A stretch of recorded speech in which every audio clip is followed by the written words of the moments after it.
course, I'm joined by Nigel Farage, the big man. So, Nigel, quick reaction to the Lib Dems. Do you think they were doing some tactical voting? I think there's a non-aggression pact with Labour in place. Really clear. One thing that Davey is not doing is attacking Starmer at all, and vice versa. So you can see what the pattern's going to be.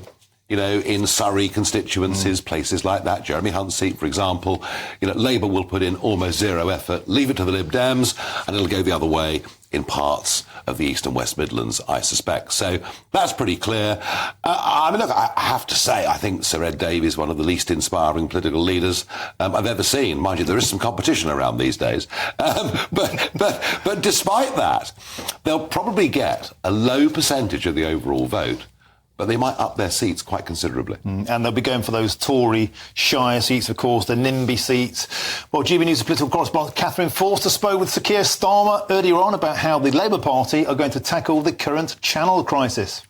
We absolutely have to stop the boats. There's no question about that. We shouldn't have anybody making that dangerous journey across the Channel. And the government has lost control of the borders. Record numbers have come already this year under Sunak's leadership. So we've got to get to grips with that. No country can lose control of its borders, and that will be a priority.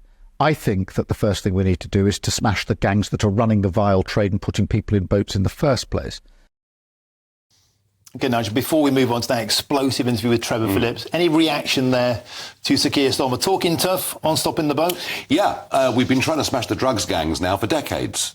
And every single year we have to admit that we haven't succeeded at all, that illegal drugs are being sold more heavily by gangs in this country than ever before, and indeed all over the world. And you can smash the gangs if you want to. Makes no difference. You think about it. You've got a criminal trafficking gang in Calais making between 2 and 3 million euros a week. You can bring them a death penalty. There'll still be people queuing up to conduct that trade. Starmer is offering literally nothing whatsoever. You could argue that at least the Conservatives have tried with the Rwanda plan, though sadly the ECHR court decided it wasn't to be. But no, Starmer is offering nothing whatsoever. And in fact, I have to say, it's so dull listening to him that it's quite difficult to sort of hold the argument. There's no substance of any kind on anything. He maintains that stopping the criminal gangs is the answer, going down line and not bothering about controlling our own border in Britain. Well, he's making that argument. He's also talking about a deal with the EU, which may mean even more people finish up coming here than before. Smashing the gangs does not work. It's impossible. They will always be replaced. The point is, the reason people come is they know they won't be sent back, and they've got every chance of being waved through in 2 or 3 years' time, the refugee system. I mean, goodness knows why we allow so many in, but we do. So Starmer's wrong. This is our fault. The gangs are only there because we allow people to stay. Starmer will do nothing, and Rishi's plan's going to fail as well. OK, now let's turn to the main event, the reaction to that interview yesterday on Sky News with Trevor Phillips. It's fair to say, once again, you've put the cat amongst the pigeons. This time you address really what many are considering to be the big elephant in the room, and that is what you perceive as a lack of integration of British Muslims, some of them, with British values. Tell us more. Yeah, I mean, look, the point I'm making is there is a very deep sense of unease in the country. You know, you see a Green Party local politician elected in Leeds just screaming Allahu Akbar. I think it's a bit odd. You see supporters of a victorious candidate in Leeds saying we're coming to get you. And the polling that was done by JL Partners a few weeks ago, the most alarming statistic was this: amongst 18 to 24-year-old young Muslims living in Britain, 23% said they supported the concept of jihad. Now, I put it to you, that is not a British value. It is a failure of integration. And for all the talk we had from Blair, from Mandelson, about diversity, this isn't diversity. You're finishing up with whole areas of our towns and cities that are completely unrecognisable as being English. And I think that's undeniable. So all I was stating was a deep sense of unease. And that's why, you know, for Rishi Sunak as Prime Minister to be allowing 1.2 million people a year to settle here, I think integration on that scale is literally impossible. So Labour started it, the Conservatives have made it worse. Now, the reaction, of course, there are those that will scream and shout. There are those that will say it's Islamophobic or it's racist. Well, I just think when they use words like that, it's because they don't want to have the debate. They don't want to talk about it. They're losing the argument. I can tell you that if you look on GBNews' website, you look at national newspaper websites and see the reaction from Joe Public, it's been overwhelmingly in support. There has been a lot of criticism, as you'd expect, and you would have known that was coming. Zahra Mohammed, who's the Secretary-General of the Muslim Council of Britain, she said, so horribly Islamophobic and racist, doing what Farage does best, reinforcing his hate-filled rhetoric of misinformation. What would be she doesn't want to debate. If she wants to come and sit with me on a panel and debate this, then she's more than welcome to. And of course, I was talking about this, and it is a minority, but the worry, Martin, is it's a growing minority, particularly since the events of October the 7th in Gaza, that are espousing views. I mean, goodness me, the chap the other day wearing a Hamas shirt, walking down a London street, people chanting Intifada on the streets of London 2 weeks ago. I think it's pretty obvious to everybody that something is going very, very badly wrong. Why do you think it is? We would expect those who are older, more entrenched in traditional conservative Muslim values, maybe less integrated. The concerning thing about this, Nigel, as you said, younger people seem to be more radicalised. What's driving that? Is it social media? Is it the environment they're steeped in? Why are younger Muslims seemingly more against British values? What is happening in some of those Muslim communities, particularly in northern towns and cities, is they are achieving the lowest educational results of any particular group. There are even health problems in some of those groups, highest levels of welfare dependency of any group in the country. And it's in an environment like that, where people aren't progressing, they're not moving forwards, that bad ideas thrive. But of course, the Muslim Council of Britain would say, well, that's because they're left behind. That's because they've been abandoned by policymakers. They need help, not to be attacked. No, I think the fact is, I mean, goodness me, on this channel, the number of Muslim lawyers and business people that we have on talking about things that have got their own private observance of religion, but are a fully integrated part of the community. And you can see this with the Jewish community, you can see it with the Hindu community, where people have different origins and faiths, but we have commonality and we all get on. This is a particular problem in Islam. It is a minority, but it's a growing minority.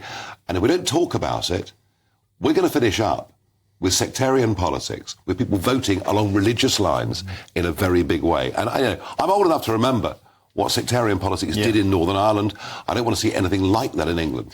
OK, we'll be debating that in much more detail later on the show. I want to ask you about a dramatic event today, and that is Lucy Allen, the Conservative MP for Telford, has come out and endorsed the Reform Party candidate, Alan Adams. Did you know that was going to happen, and how surprised are you by that? Not very surprised at all. I mean, obviously, Lee Anderson was one that left the Conservatives and joined Reform.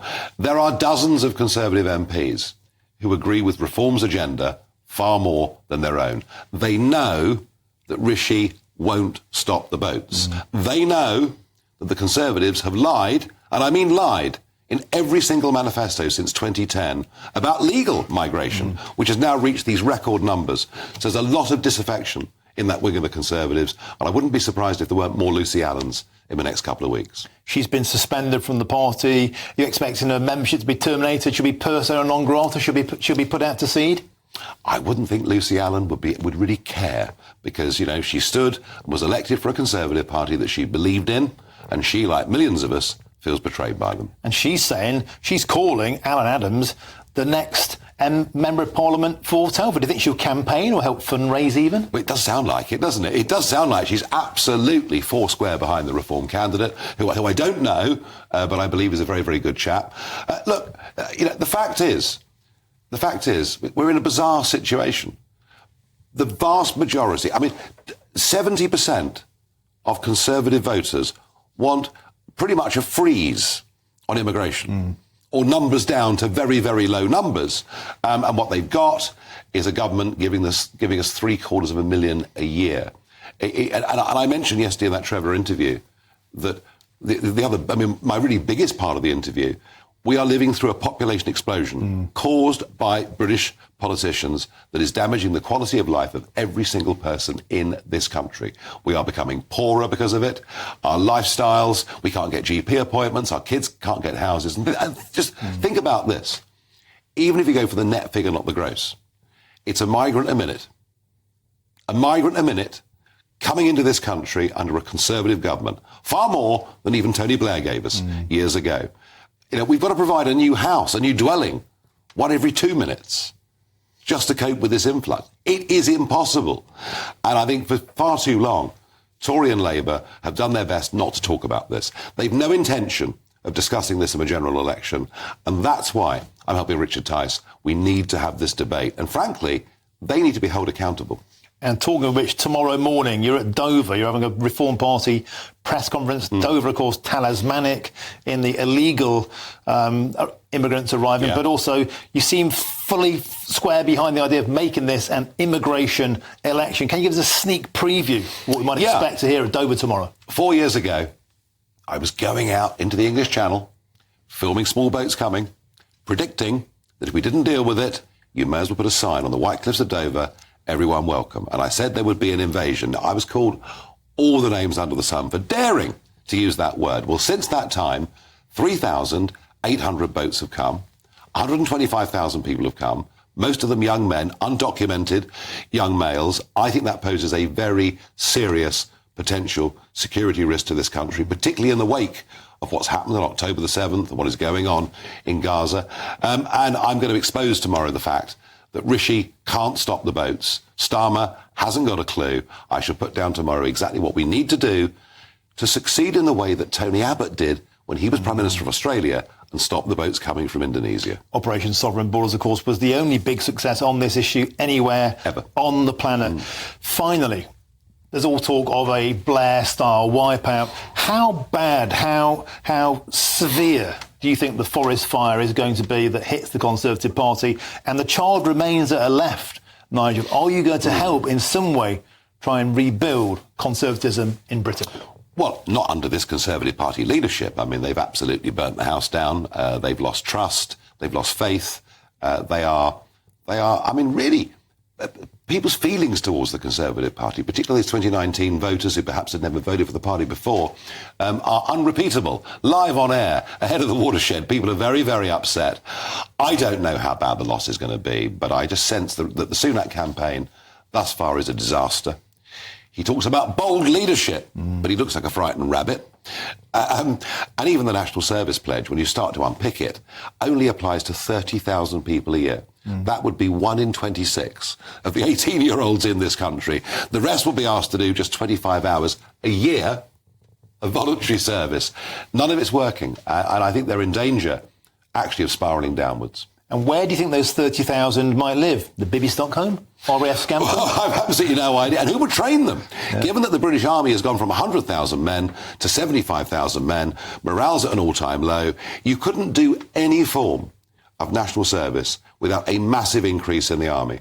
What Sunak should be saying is, we need 30,000 of you to volunteer to join the army proper. And actually incentivise it. Nigel Farage, always a pleasure. Thank you very much for joining us on your own show. We're delighted to stand in for.